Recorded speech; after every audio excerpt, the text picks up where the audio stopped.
All right, two worlds are colliding here in light of the Ohio State-Notre Dame game this week.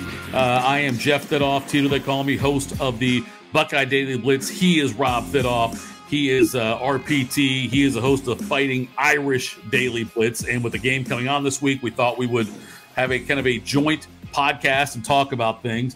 You can go to fantasysports.com and also download the app on Apple and Android for the Fantasy Sports round-the-clock content. So many great shows out there in addition to the two that he and I do, but there are a lot of other ones out there all across the country with people that do great things for Fantasy Sports and DSP Media. Then also go to the Facebook page, Fantasy Sports Facebook page, and you can interact with the hosts and leave comments on there as well. But he is at P. Thitoff, right? That's where we're at on this one for you? That's good. That's good. Yep. That's where he's at on the X. I am at That Happens. And so Rob and I are cousins that are very far apart in age. But no, we're not. Not really. I think we are. I'll be 40. I'll be 48 next Wednesday. Okay, I'm 52. That's fine. Remember that far apart. It just seems that way. But so Rob, big time Notre Dame fan his entire life. There are annoying Notre Dame fans out there. I would not put Rob in that category. And I used to be, though. I used to be. I could get annoying from time to time. Oh, and I'm not an annoying Ohio State fan, but there are those out there. So, yeah. Rob, though, I think has gotten realistic in his expectations for Notre Dame football and basketball and women's basketball and lacrosse and track and field, whatever. Rob, I think you are. I would say you, as you've aged, you've gotten more realistic in expectations. Is that accurate? That is accurate. 100% accurate. Okay. And so going into this game now, I said this, I was on the Fan earlier tonight, and I feel like, so no disrespect meant, but when they played in the 90s with the Eddie George, Terry Glenn years, I never felt like Ohio State was going to lose to Notre Dame. I didn't feel like they would lose Notre Dame when they played in the bowl game. And then last year was a close game, but I thought Ohio State was going to win the game no matter what. This is the most scared I've been about an Ohio State Notre Dame game in my lifetime. Is this the most optimistic you've been going into an Ohio State Notre Dame game in your lifetime?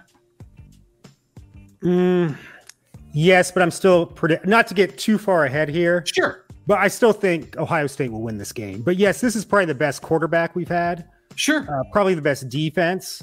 But I still just do not think we have the firepower to go up and down with Ohio State. If it becomes a back and forth type of game, now if it's a ground out, move the chains type of game, yeah, I think we'll win the game. But I just don't think that's going to happen. That's the problem. Now, if we go back to when we first started playing in 95, actually I thought prior to this game this Saturday, that was probably our best chance. And it looked that way. It was 20, we jumped up 10-0. That's when Holtz came back with the neck brace. With the neck brace, that's right, yes. Yeah, because Bob Davie had coached the previous 2 weeks, and they actually thought he could be a good head coach, and we found out how wrong that was. Right, yes. So we jumped out 10-0. Then it was 10-7, 17-7. I believe it was 17-14 at halftime. Then it's 20-14. We hold them. I think it's the first or second. No, it's midway through the third quarter. I think. Midway through the third quarter, yeah. And then Emmett Mosley muffs the punt. Right. And after that, Ohio State gets it, scores. It's 21-20. Notre Dame starts to press a little bit more. And then I think what was the final score? 45-26. Yep, 45-26. He doesn't muff that punt. We'll never know. I think we win that game. Because even though Notre Dame was kind of on the down slope during Holtz's tenure, that team still finished, what was it, 10-2. 10-2, yeah. They lost a heartbreaker in the Orange Bowl to Florida State. And we're going for the go-ahead score, and then Mark Edwards fumbled the ball. And that was with the Thomas Krug quarterback, because Ron Paulus was out with a broken arm. We found out he wasn't the answer. But, yeah, Thomas Krug, who is Dick Vitale's son-in-law, he became a doctor. Oh, I had no idea that. Yeah. So that one, but then the next year, even though I thought Ohio State would kind of take a step back that year, but actually their defense was a lot better. Yeah. That was with Vrabel and Fickle. Right. Yep. Was Belisari? Yeah, Belisari was. Greg Belisari. Yep.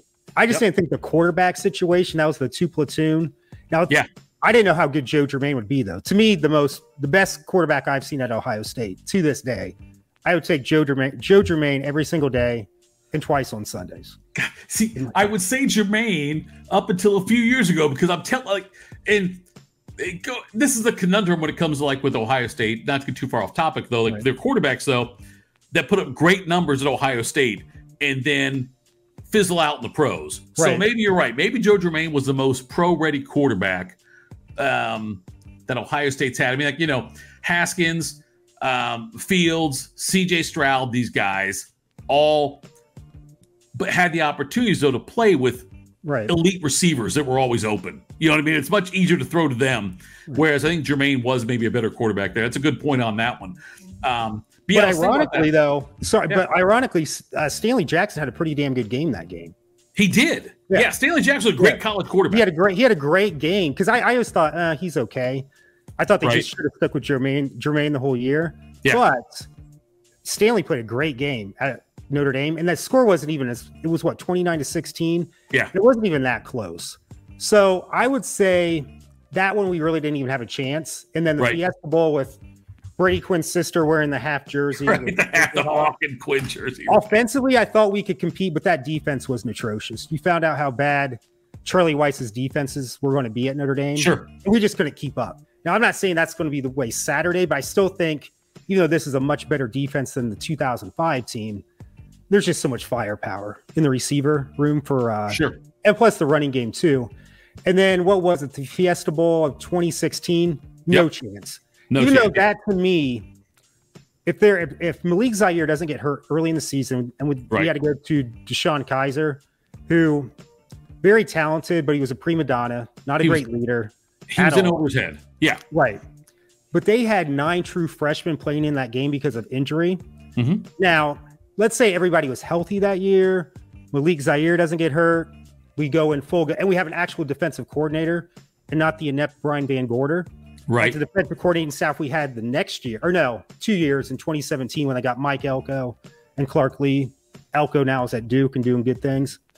I think we would have hung with Ohio. I don't think we would have beat Ohio State, but maybe like a 31-27, 31-24 type of game, because that was a great Ohio State team coming off a national title. And then last year, I thought we could compete, but I still think no chance. But it was a better game than I thought. 7-point game. Yep. So let's say 95, I think, is the best chance. Right. And then had we had a defense in 2005, a better chance. 2015, whatever. 2016, no chance. And then last year, I still, even though we played pretty well, no chance either. When I looked at Notre Dame, Michigan had their rivalry. They played every year for a long time. Notre Dame, Michigan State, Notre Dame, Purdue, all that. And I wonder if we could ever get to that point with Notre Dame, Ohio State, where they could potentially play, 8 times in 10 years or whatever. Right. Now that we've got the CFP going to 12 teams next year, and so you don't have to be. You could be a 2 or 3 loss team and still get in for the Big Ten for Ohio State. Right. I'm not saying Notre Dame could. It's a different beast. There's all kinds of different things that play into that. But I wonder if Ohio State, if there's a potential to sign on for more games between these two teams, because I always love it when they play. I think it's fantastic. I wish they played more often. I would too if you win all the time. Well, yeah, if you're exactly right. Yeah, that's a fair point. Fair point. I'm 0 for 5. But I'm just saying that it seems like, though, that now that you could absorb multiple losses easier in the 12-teamer, if it makes more sense for both schools to explore playing more often. Yeah, I'm all for that. But how's it going to happen, though, with the Big Ten now, the Big 20 or whatever it is? I know. Yeah. It's going to be tough to even do that. And I think eventually they're going to force Notre Dame into a conference, which I'm fine with. I don't care either way. But to me, too many people are bitching and complaining. You're not in a conference. You're not in a conference. That way, that argument goes away right there. Well, they get hurt by the fact that in the new format that they can never get a bye. They could be the #1 seed and still not get the bye. Right. They'll be 5 is how they'll drop them down, because you've got to be the 4 conference champions that get the byes, the top 4 rated conference champions. Right. So they will never get a bye in the new format. God, if they joined any conference except for the Big Ten, it'd be disappointing. As a Notre Dame fan, would you be disappointed if they joined a non-Big Ten conference? No, I think the ACC would be fine. I know it's not as top heavy as the Big Ten, right? But still, I mean, we've been in that in every other sport too. It'd be an easy transition. a nice road games down south for rich alumni to have a 3-day, 4-day weekend. Right. Or you just like the regular Joe like me? Because I always thought that when they first joined the ACC, that's great road games right there. Yeah. A great road. Like I said, if you go to Miami, if you go to, oh God, who else? Well, yeah, Miami, you got Clemson, you got Florida State, North Carolina, Duke. Yeah, the Carolinas are the big one right there. Yeah. I mean, yeah, that would, but I think, but the thing is, it goes back to when was it in the early, 1920s where the Big Ten spurred, I should say, Notre Dame. And then in the late 90s, Notre Dame said, well, you screwed us back in the day. We're going to screw you now. And, right. Because, it was like, 98, 99, we would join the Big Ten. Yeah, it was a possibility to do that at that point. So, all right, so my concern is going to this game. And you talk about, Ohio State run up down the field and all that. They get a lot of possessions. I think that the new clock rules favor Notre Dame from the standpoint of that Ohio State will have fewer possessions than they had last year against Notre Dame. They will, no matter what happens, they're going to have fewer offensive possessions. Notre Dame can run the ball. And that part scares me if Notre Dame, like you talked about, and if they sustain drives and don't give Ohio State. You went in and out there, Jeff. Hello? As well. You went in and out there. I didn't get the whole. Can you hear me? Is it my internet?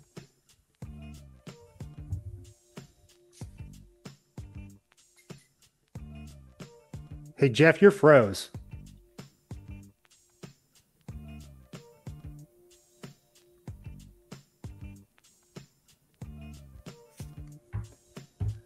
You there, Jeff? Yep, I'm here. Yeah, you froze up for about. Did I freeze up?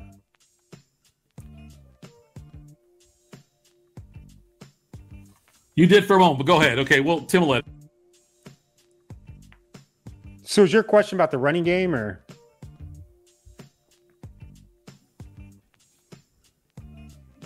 Was your question about the running game?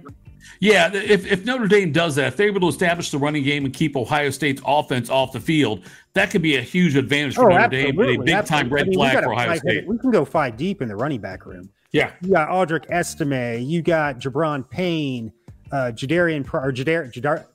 I always say Jadarian, it's Jadarian Price. And then the kid from Penn State, who I always forget his name. I got the Devin Ford. Devin Ford's there as well.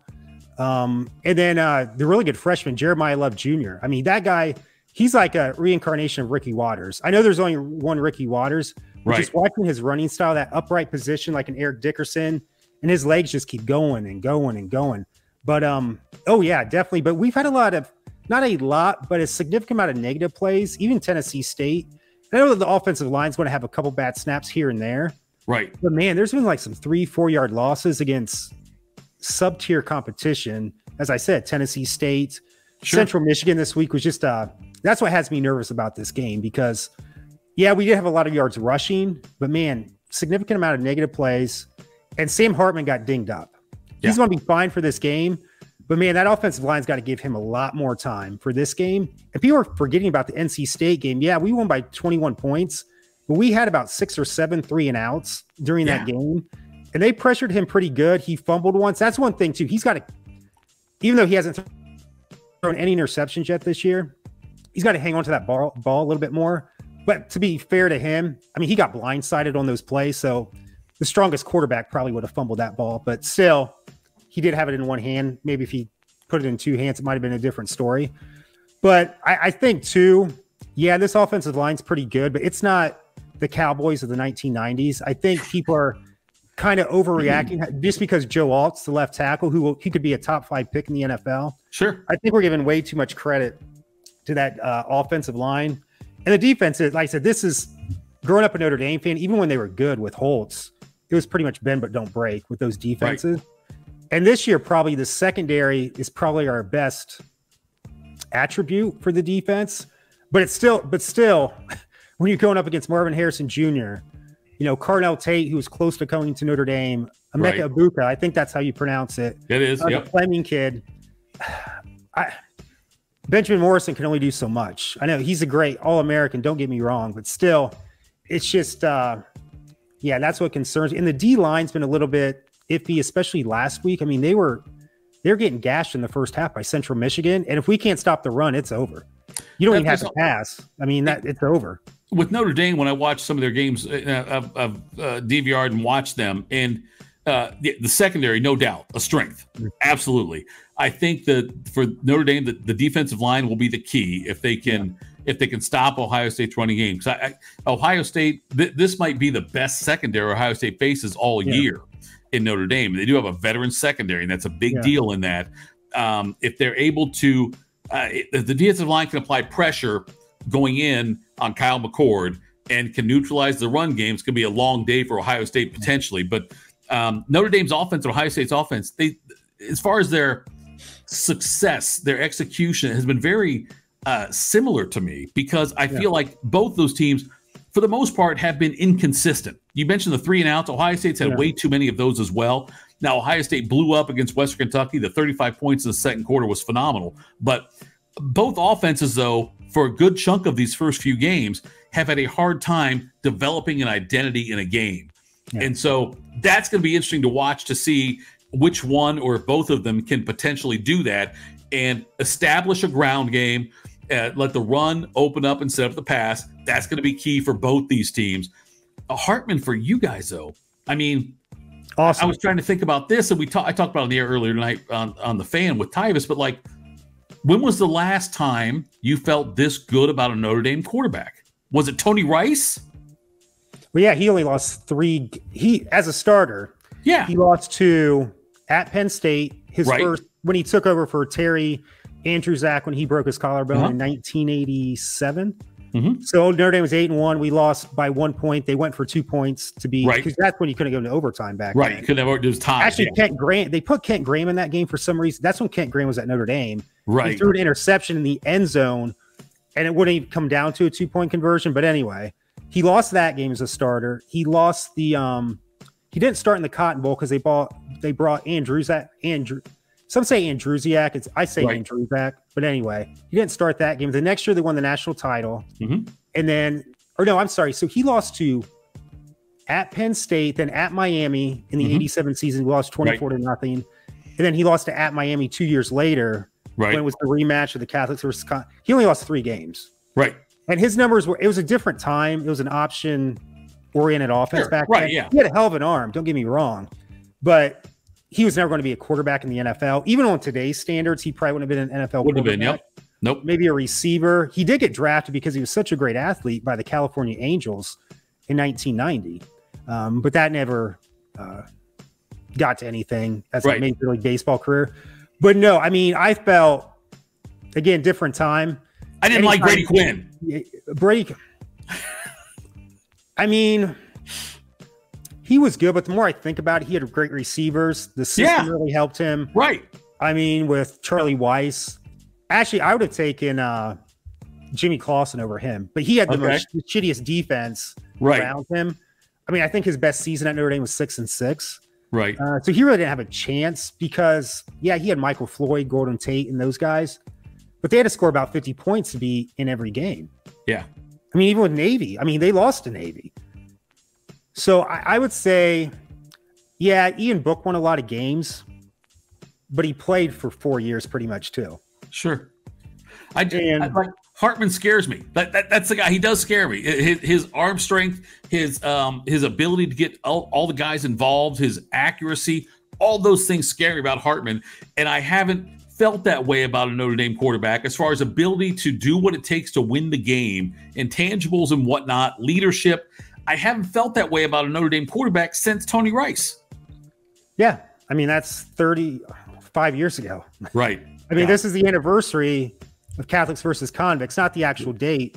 But this game is pretty much, except if you take maybe USC Notre Dame in 2005, the Bush Push game. This is probably the biggest game since Catholics versus Convicts. And I think if we win this game, it may be bigger because, Notre Dame had maybe, it was an 11-year stretch without a national title. But this is 35 years, a lot of more downs than ups. And this would really, regardless of what happens the rest of the season, I think this could be bigger than Catholics versus convicts. I agree with that. And especially if we get to the playoffs, it would really be the biggest if we win the national title or even just win a playoff game. Yeah. Because finally you won a big game on the big stage from a team that's dominated you the entire time, at least in my lifetime. Oh, well, sure. And there's a lot of things that are going into this as far as the hype behind it, with the fact that, the first several weeks of college football, the dominating story has been Deion Sanders among it all. There hasn't been like some team that's come out. Every team that's undefeated has had hiccups, and they have not like gone out and won every game by 50 points. It's kind of, you saw Georgia has struggled. Obviously Alabama struggled. Michigan has struggled. Ohio State had some struggles. Florida State almost lost to Boston College. All these different schools have had struggles. So there's not like some dominating story, which this week in college football now, with how many games they've got, with the Colorado taking on Oregon, in addition to this game, Florida State, Clemson's another one, Iowa, Penn State's another. There's so many good games in college football this weekend, but this is the marquee one so far in the college football season. So when I look at these two teams, and I've tried to handicap it, I know the point spread started at 3. It's 3.5, depending where you're betting it or where it is, but somewhere in that range, and usually give 2.5 points to the home team anyway. So they're calling it basically a pick'em type game as far as betting goes. I think, Rob, if I gun to my head, I'd probably take Ohio State and lay 3. I don't know if I'd lay 3.5. I think it's gonna be that close of a game. I think Ohio State wins, but I feel like it's gonna be a lower scoring game. That's what a lot of people are saying. I don't think that, because I would have loved if Ohio State started off like ball busters against Indiana and Youngstown State. Right. But when they started to struggle, I'm like, shit, they're going to struggle, and each game they're going to get better. Right. And they're going to be fired, not on all cylinders by this Saturday, but they're going to have a lot more confidence. And this is a game that they're still hearing the questions about the offense a little bit, I think, right now. And I think that's a motivational factor, especially for Kyle McCord. And I think they jump out on us early, and we're going to constantly try to get back in the game. Just can't do it. And then maybe Ohio State gets a garbage touchdown at the end, or a pick 6 or something where looks not as close as it actually was, or it's closer than, or no, not as close as what it actually was. Right. Like I said, I'm saying 38-24 right now. Oh, wow. But okay. I hope I'm wrong. I think they're going to jump out on us early. I think we're maybe a little bit too amped up for this game, ironically, because with Brian Kelly, he would treat every game the same. And that was the biggest criticism for him. He should have treated the big games a little bit more, and maybe we've been more successful. Right. But I think with this week, I was just talking to a friend right before this podcast, and we're acting like this is a super. Yes, this is a very important game. This is a game-changing moment in the college landscape. Right. But I just think they're putting way too much energy in this right now. And I think Ohio State maybe just be a little bit more focused and without all the hoopla. I hope I'm wrong. I hope I'm dead wrong. But we'll see. I just think, and it's just I know these are the past teams I'm comparing this to. Right. I'm always like, you got to show me. You got to show me until I see it. I got to keep going with. I mean, it's been typically what, about a 2-touchdown win for Ohio State when they played Notre Dame. Typically, yep. And to me, it's like you got a 16-year-old kid that has not been obeying you for the past 2 years. They're late for curfew all the time, but now they're just starting to show some responsibility, little things here and there. And now you give them the keys to the car on a Friday, Saturday night to be home by midnight, and they're not home until 6 a.m. in the morning. That's the way I feel about Notre Dame, because I got to see it. Yes, it's looking great. I mean, they're 4-0. They've had some hiccups here. They got an All-American stud quarterback, probably the best quarterback I've seen since Tony Rice. Yes. Now, talent-wise, I think maybe Jimmy Clausen may have been a little bit stronger arm, more of a traditional quarterback. And he was a lot rated higher. Yeah. Yeah. And Sam, I mean, Sam could be an NFL quarterback right now, whether a starter, who knows? But I hope I'm dead wrong, because people are like, what kind of fan are you? I'm realistic. I'll be cheering the loudest you can during Saturday night. But I just can't say that we're going to win and it happens. We got to see it. I've never been to South Bend for a football game. I've been in the town, but I've never been to the stadium. And I know that Notre Dame has taken some steps to try to make sure that Ohio State fans do not have a huge presence in the stadium. They've done things. I read the article for Athletic where they've tried to separate the Ohio State's 5,000 a lot of tickets they got. Instead of having them all in one section, they've moved them around and separated them out a little bit, so they're spread out throughout the stadium. They're doing the thing with like the LED wristbands on every seat, the green ones. They're doing some kind of light show there. But they've done what they can to try to eliminate Ohio State fans getting their hands on tickets. They've done whatever they can to do that. And that part surprised me, Rob, only because I feel like Notre Dame's better than that. Like, you know, I know that Georgia had a huge presence there. I was there. It was embarrassing. Huge, and I understand that. But I don't like it when the universities, especially like Notre Dame or Ohio State or whatever, takes measures like that. Like, if your team is good enough and your fan base is strong enough, you shouldn't have to do that, right? You would think, but the money talks. Yeah. And a lot of these rich alumni do not care. They want, even though they don't need the money, but they want more. Right. Now, a diehard fan's not going to do this, but as I said in my podcast, let's say there's a family emergency. I get that. Yeah. You're just a traditional Notre Dame, but can you at least sell it to a Notre Dame fan? Right. Instead of an Ohio State fan? Even if you get a little bit less money, as long as you can pay your emergency bill. But hey, it's their decision. But I think it's going to look like a Christmas tree in the stands. I think so too. It's going to be red or green, red. Yeah. Yeah. I saw that Notre Dame. And a little silver, because silver's Christmas too, or gray. So right. That's a Christmas color too, kind of. So it'll look like a Christmas tree. The story I saw, Rob, said that whereas most schools, like Ohio State in general, most of the bigger schools, though, about 85% of their season ticket sales in the stadium are season ticket sales. About 85% of the fan base is season ticket sales. They have like 15% allotted roughly for general public. Notre Dame's only 45%. They have a lot more single game, a lot more public tickets available that get out there. And on top of that, the other stat, this blew me away, Rob, was in the Athletic article, said that the average Notre Dame season ticket holder lives about 500 miles away from South Bend, which is amazing to me to think that they're probably selling them. They're probably selling them. Right. They probably are. But that also then, lends the fact that you might have more. I think about a third of the stadium will end up being Ohio State fans. I could see it, maybe more. Yeah. I mean, if it's 60-40, that would not shock me. God, so we'll see what happens in that. When we watch that, it seems like Notre Dame fans are pumped for this. So maybe, I mean, there's been a lot of flyers going out saying, please don't sell your tickets. We'll see. You're not going to know until 7:15 at night on Saturday. Right. But yeah, it's a shame, but it's their right. But I just don't agree with it. So I think it's close to a 3-point game. You think it might be a couple touchdown game in favor of Ohio State? I think they jump out on us early. I think they're going to be a little bit more focused, treating this. It is a big game, but more of a business trip. Whereas Notre Dame, it's like a huge game, and yes, it is.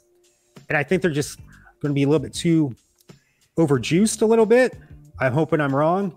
And I just can see like an early turnover, and we're down 10-0, 14-0, trying to come back. And when you got Marvin Harrison Jr. and Travion Henderson, Mayan Williams, I mean, it's enough just to stop them on 1 or 2 drives, but to consistently stop them when you're trying to come back, even if you're at home, I don't see it, but I hope I'm wrong. It's going to be fun, no doubt about it. Can't wait to watch it. I'm hoping for a good game. I've always said this, maybe it's because of my older age also, but like I love it when Notre Dame's relevant. It's great for college football when Notre Dame is relevant. When Notre Dame, Texas, USC, Ohio State, when the blue bloods are relevant, especially Notre Dame, though. God, this would be such a huge win for them. I hope it doesn't happen, but man, what a win this would be for the program and Marcus Freeman. Oh, yeah. But no shame in losing it, though, if it's a close game. You know what I mean? No. Well, I like I say, if it was USC this week, I would be concerned, but I'd be confident this week. I'd be confident that we'd beat USC, because I still think they're kind of a one-man show, and we beat USC before. But it goes to the fact, and I mentioned this before too, not here, but 2018, Ohio State lost to Purdue, the Tyler Trent game. Yep. The young man with terminal cancer. Young man, they dedicate all that. Yep. Notre Dame would have destroyed that Purdue team. But for whatever reason, Purdue beat Ohio State. Iowa in 2017 destroyed, and that was at Iowa. Yep. It's just, for whatever reason, even though those are inferior teams, for some reason they can beat Ohio State. But it's just these 1 or 2, maybe 3 matchups that we are always, It's just bad matchups against Ohio State going back to 1995. Yeah. That we just can't exploit. Now, however, even though I thought we had no chance last year, I think if we had Sam Hartman last year during that game, could have been a big difference. We probably win because as you're finding out, it was more of a pathetic shit show than it was for Notre Dame quarterbacks. I mean, Tyler Buckner played better at the Horseshoe than he did down in South Florida this past weekend. No doubt. Yes. Drew Pine has been awful. Yeah. And it just shows you how remarkable it was just to finish 9-4 last year. Now, granted, it was unacceptable to lose to Marshall. More unacceptable to lose to Stanford, in my opinion, because they were the worst team. God, terrible losses. But it's always where I can see these other inferior teams. Well, they kind of have this matchup where they can compete with Ohio State, maybe win, and they do. But with us, it's just, even though we have more talent than these inferior, we just cannot do it. But I'm hoping it changes this weekend. All right, we'll see what happens. Follow on the X. He is at Thitoff. I am at That Happens. Can I say one more thing, though? Can I say one more thing? Yeah. You know, if you go to any bar in Columbus, Ohio, there's a picture of Eddie George and a sea of Notre Dame players in back of him. Yes. And then there's also Ezekiel Elliott in the 2016 Fiesta Bowl with a sea of gold helmets behind him, too. Right. And I think I think Pittman did the same, it wasn't as what's the word I'm looking for here? It wasn't I want to say relevant, but not as much of a big deal when there wasn't as many gold helmets in back of him. But in the 2006 Fiesta Bowl, I think he had a long run to seal the deal too, and we were trying to make a comeback because we were down by so much early on. So you had Pittman, you had Ezekiel, but the big one is Eddie George. If you go to any bar, you'll see that picture in the back. My goal after this game on Saturday, if we win, if you just see Aldrick Estime, I mean, he's a mini Jerome Bettis. He's leading the nation in rushing right now. Amazing. You just see a scarlet and gray in back of him. For all those nearly 30 years of just frustration, we now see a Notre Dame guy ahead of a scarlet and gray packing in back of him. So there you go. All right. Well, and then I'll have this for a good luck. This was from 23 years ago. That's you and Tony Rice? Right after 9/11. I still have that jersey. That's an original 88 right there. That's awesome. But yeah, that was right after 9/11. We lost to Michigan State because talk about a team that had our number at Notre Dame. They beat Notre Dame 5 times in a row at Notre Dame until we finally beat them 2011, I think. Right. And then 2013, that was the only loss Michigan State had that year, 2013, when they beat Ohio State in the Big Ten championship. Yep. So, again, I'm just trying to think of anything else I could just kind of get some luck. But to have Estime in a big picture and all that scarlet and gray in back of him, that's my dream for after Saturday. If that happens, that'll be on a wall in your condo. Get as big of a blow up picture of that as you can. And he was that big in high school too. I don't know how he didn't rush for 3,000 yards in high. I mean, he was that big. He's a beast. He's a beast. Yeah. And I think he'll be gone after this year, but he's almost graduated anyway because they make them go to summer school and everything. So they do all that. Yeah, they graduate early anyway. So but obviously check out the Fighting Irish Day, the Blitz, that at Thitoff on X, RPT, Rob Thitoff hosts that, and then follow me on the X at That Happens. We'll do. You'll be able to see both of us, by the way, next week or right after the Ohio State Notre Dame game. You'll be able to tell which team won based on the tone of the podcast. But Rob, this was fun, brother. Let's do it again soon. Well, yeah, absolutely. Thanks for having me on. You bet.